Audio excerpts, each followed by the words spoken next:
My role at the Ritz is very much managing all of the food throughout the hotel. That's within the Palm Court, the private dining, our restaurant, room service and bar. We have 65 cooks in total, and that's looking after a 24-hour service 7 days a week.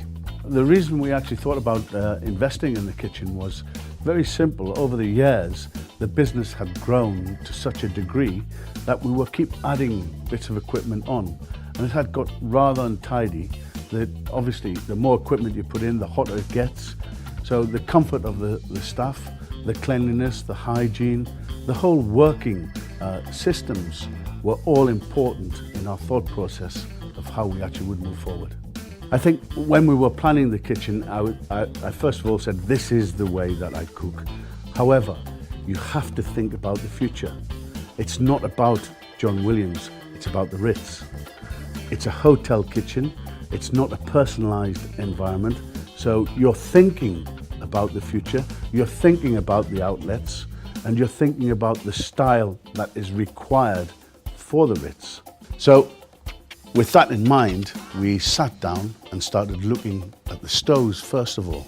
What we looked at was at induction, and one of the things that came up straight away, how much more economical it would become.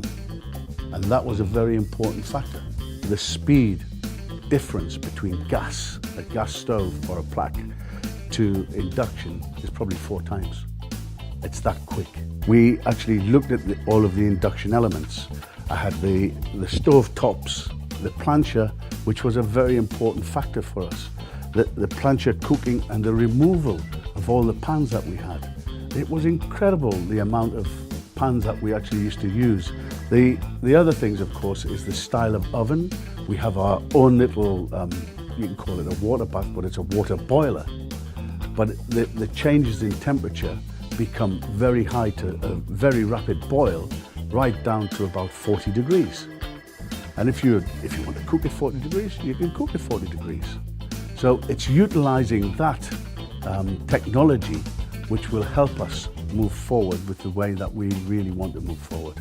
Well, when you're actually thinking of actually building a kitchen, what you're trying to actually make sure is that with the best will in the world, it is the best product that you have out there, and it is actually going to have longevity. If it doesn't have some longevity or something does go wrong, you're desperate to know that you have the trust in that person to say, listen, I've got a little problem here, come and sort it out. And that person does that. And I think, you know, what we've done is formed a partnership with the guys that actually put the kitchen in, and they do that. Young chefs who keep me, believe it or not, young enough. I'm the arbitrator of taste in the Ritz. They actually make it happen, in all honesty. But what we actually do is we keep the principles of classic cuisine, but you must evolve it into what is relevant for today's modern diner. So in 10 years' time, when you come back and ask me the same question, I'll be telling you the same answer. And you know what? There will not be any fusion.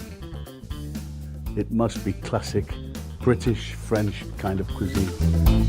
The fusion element I'll leave to everybody else. I don't need to be confused.